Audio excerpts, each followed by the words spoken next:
I hope you can hear me. Everyone can hear me right now. So as I was saying, we're discussing exploring Scratch.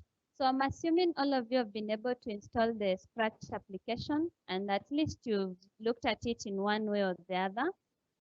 I'm just going just for those who have not understood every part of it. So I will start with the uppermost level, the blue line. So in this line, we have the menu where we have the file, edit, tutorials. If you want to learn more from others who have already worked with Scratch before, you can go to tutorials. And then on the leftmost line, we have what we call the blocks, the code blocks. As you can see them, they're labeled in different colors and different writing. So they have a description and the color also identifies them. We have the motion block, the looks block, the sound blocks, the event blocks, the control, sensing, operators, variables, and my block. And lastly, for my block, it allows you to create a block. For example, if you're working on a project and maybe you want your cat maybe to do something or your sprite to do something, and it is not, you cannot find a block that will do that function, it is always possible for you to create your own block and instruct it on exactly what you want it to do. Then down here, as I click, we have these what we call extensions. They give you more functionality. For example, if you want, instead of your sprite just saying in text, hello, you can make it talk and say the words hello. So you can use the text to speech so that it can talk. So we have these extensions. You can always add them into your Scratch if you need them. Those who are working with robotics, you can use the Lego milestone to be able to combine it with your Scratch. You can also, if you need translation, as you all know that there's a Swahili version of Scratch. So you can use the translation in case you want to use the Swahili version, and it can be able to do that for you. And then next, from the blocks, we have what we call this, the white space here. This is the working space. This is where you drag and place your blocks, like you can see me doing. So this is the working space. And then lastly, where we have the cat, this is the stage where the action takes place. Let me go back here where, as you can see me clicking, we have what we call the costumes. So the costumes are the different postures or looks of your sprite or your backdrop. For example, in my stage, I have the cat. And we can see the cat has two costumes. So it has one posture looking like that, and another one changing the leg's position. So the costumes gives you the ability to see or to work with the different looks, postures, or views of a sprite or a backdrop. Then lastly, we have the sounds. If you want to add sound, if you want to add music, if you want to add any form of sound into Scratch, you go to the sound area and you can be able to edit your sound. If you want it to move faster, you deal with it. You make it move faster. If you want it slow, if you want it to fade, if you don't want it so loud, you can reduce it. You can make it soft so that if you want it louder, you can always make it loud. For example, if you want a specific part of your audio, maybe you recorded yourself and there are spaces you've made error and you want to remove those spaces, you just go to trim and be able to get rid of those different places. So then the other thing I would want us to look at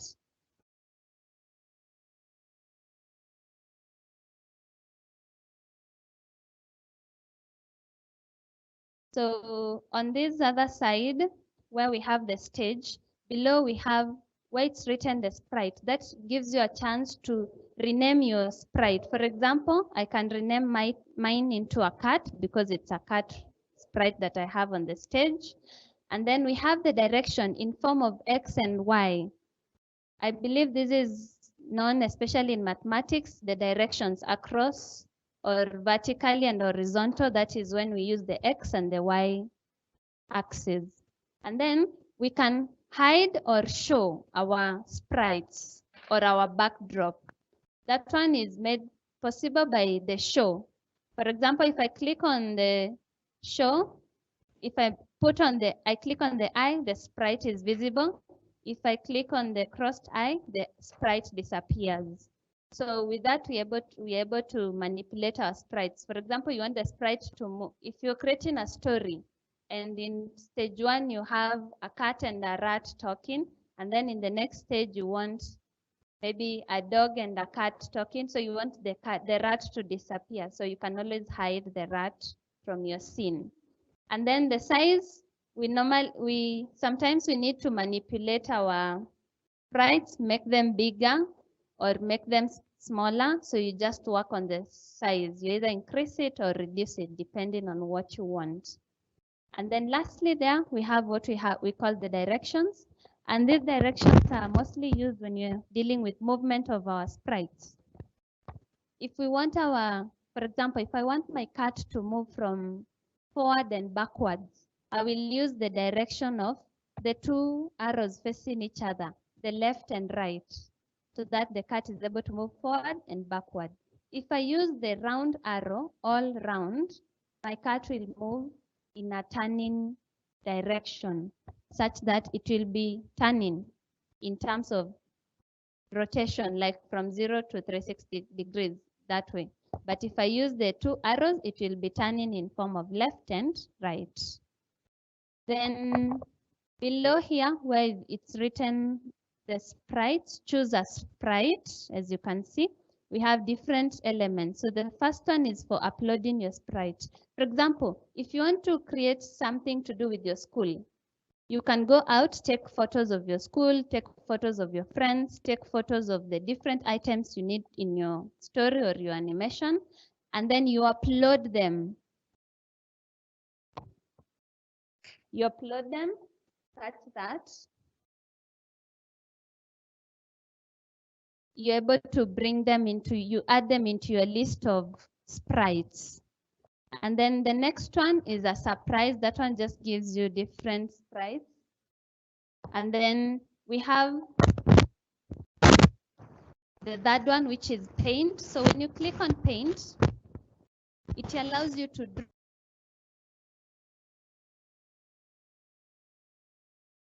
very good with drawing.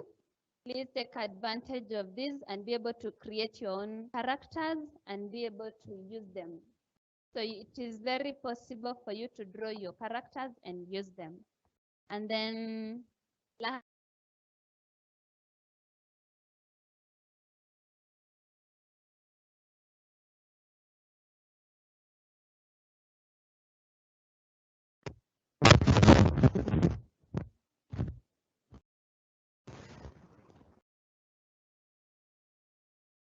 you've interacted with this, and we have the different sprites there with us. So I'll not focus much on that. Then next from the sprites, we have the stage, which has the backdrops, and it is the same thing with the backdrops. You can be able to upload your own image of your class, of your school environment, all that. You can be able to paint your own. If you're good with that, please do that. Then you can be able to choose from a variety of what you've been given. So I'll also, I think most of you have explored that, so I'll not focus much on that. So my next other issue, before I share another project that has been done, is when you're working with the blocks. So one thing I would like you to do, once you've decided on you want to create a project using Scratch, as we had talked in last week's session, the first week sessions about problem identification. So once you've identified your problem very well and you've stated it, sit down and do what we call a design, or think critically and decide what do you want to happen in first step. The next step, what do you want it to happen? For example, if it is a story, there must be the first stage of the story, then the second plot of the story. So you need to identify what is happening in the first stage. If we are, so I'm on my cat. If I'm on this cat, so you decide what you're going to do on your first stage. So for example, if I'm doing a story of a cat and a mouse, I want to know the first stage, they're going to be maybe in the kitchen, discussing 1, 2, 3 things. So once you have all those steps arranged, so you come and decide which blocks you're going to need. If it is for movement, which blocks, how do you want to move, in what direction? How do you want to move, up and down, forward, backwards, turning around? So you need to know all those. You identify the blocks that you're going to use so that you'll be able to go direct into a project without struggling, because you'll have done a lot in the designing and making of decisions. Then if you're dealing with sounds, use the sounds that have been given in Scratch, and if it is not the sounds that have been given in Scratch, you can create your own audios or your own music. And when you use someone else's music, remember there's always the copyright issues. So please always remember to mention that person in your work so that they don't feel like you stole their music to be able to create your own content. So when you use someone else's music, please mention them in your work. When you, for example, if you create a whole animation, and in that animation you use, for example, I can give an example of maybe a Kenyan musician, please mention them in the project to acknowledge them. Yes, because remember there are copyright issues. So if you use people's music without permission, you might end up in trouble. So keep that in mind, please, when you're working with sounds. So the best way is to use free music or create your own content, your own music or your own audios for use. Another thing, when working with blocks, always arrange your blocks systematically and make sure that the blocks click on each other. Like you can see my blocks. For example, this one is out, hanging on alone. That means it cannot function properly. So for it to function, I must put it somewhere so that it can work well. If it is this block, I need to stack it with this other one. So ensure you arrange your blocks systematically so that they're able to achieve the desired result. Another thing I would like to share with you, most of the time when you're working, you'll come across what we call bugs or errors in coding. For example, if I want my cat to move forward, right, let me do it. Let me demonstrate that. So I want my cat to be able to move from where it is to move forward. So I can have my cat move forward. I tell it to move forward. When I click the flag, it moves forward. And then when I click the space bar, I want it to move. But this time I want it to move coming back from where it was, from where it has reached. So this side I'll put a negative so that it comes back. And then this side I put a positive so that it goes forward. So we can look at this.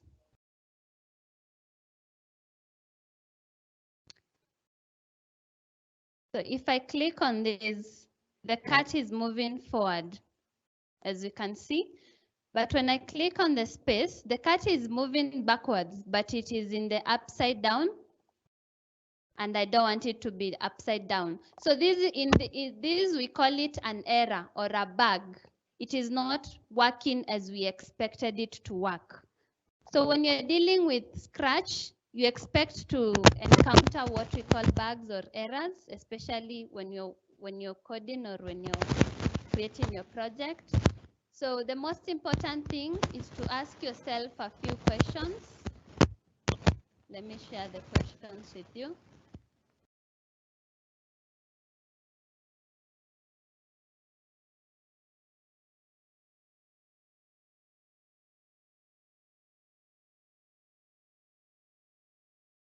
So when you get bugs or errors, so you need to investigate and find where is the problem. What is the problem? So like in my case, the example we're doing, my cat is upside down. So how did I identify the problem? Because I wanted it to move, but not upside down. So that's why I'm finding it a problem, the fact that the cat is upside down. Then how do I fix the problem? So I need to ask myself, why is my cat upside down? So that I can be able to fix that problem. So in coding, as I've said, especially in Scratch, you're going to encounter a lot of errors, especially when you're working with the big projects that you guys are working on. So please don't get discouraged. Always find the problem and then try to solve the problem. Why is it working that way? And then I can give you 3 strategies on solving problems. So one, if you're working on a block and that block is giving you problems, working with it, it is not working as you wanted it to work, you can always search online and see what other people have been able to do with that block, and then maybe you can borrow ideas from there.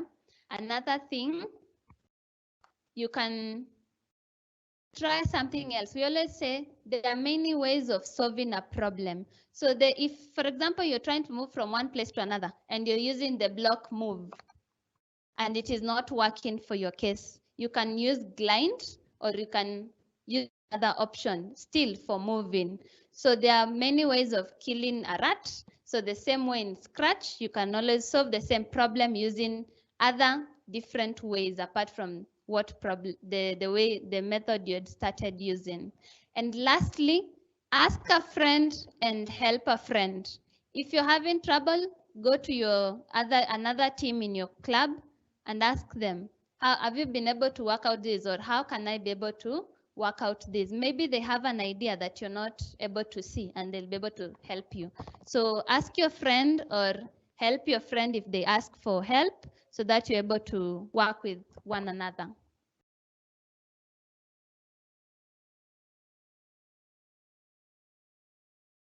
So as I'm winding up, please, I'm opening this so that we can have questions. In case you have any question in Scratch, I know you've already identified the problems you want to solve using Scratch. Please share with them so that we discuss and help you make a way forward, because I'm almost winding up actually. As I share a few projects that have been done in Scratch, please ask questions in the chat option.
Box, several projects can be designed in Scratch. The calculator project, we have it there, and that one is someone like designing to solve the problems that we encounter during math. If you want to calculate something, you can make the calculator. You don't have to be the one buying the calculator. For how long are we going to be consumers? So we also can be producers of the knowledge that you want to utilize in our classes. Look around you, the community. What is the problem that the community is facing? Remember, we are solving real-world problems, and this time we are using coding, or rather we are using the computer or technology as a solution to these problems. So this is really possible. Scratch is so easy to learn. If you have any problems, you can just talk to any member of the team, and we'll have you assisted. So if you have any problem, you can use the chat option at the far right of your screen. Just chat your question or any inquiry that you have, and we'll get back to you. Okay, we also encouraging you, please keep sharing once you come up, you've identified your problems that you want to solve, please share with us so that we help you in starting off the project, because we are expecting that you're already starting to work on the project. Let us know where we can help so that we assign you someone to help with your project when you're working on it anytime when you're available. So please share those ideas with us so that we assign you someone, an expert, to help you either with the coding or identifying the materials that you need to come up with those projects. Please ask questions. We are waiting for those questions. So yeah, please ask questions. I can share one more project.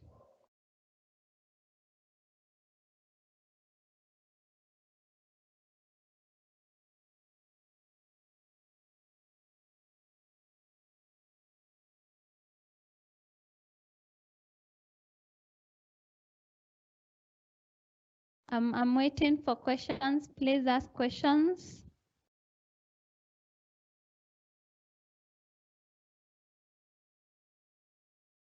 As I'm sharing more projects.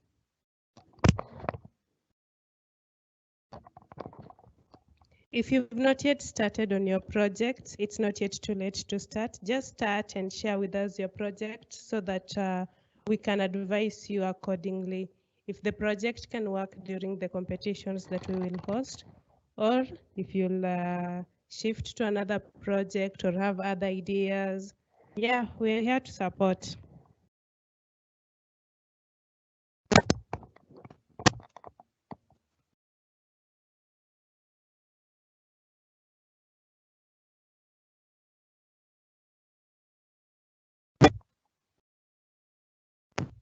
Okay, if nobody is asking questions, I can ask questions. So please, all those that are attending, tell us where you're attending from and what project are you thinking of coming up with. We are waiting.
So you can even decide to come up with a game on either your favorite subject so that people play it and they learn different concepts, as you can see from this game that I was sharing with you. And since I'm not receiving any questions, we're going to end the session there. And thank you so much for attending. And please send any questions or send the ideas that you're planning to work on in our chats or in the team where you are. Please try communicate from the iEARN team so that we can help you where you need help. Thank you so much. Have a lovely evening.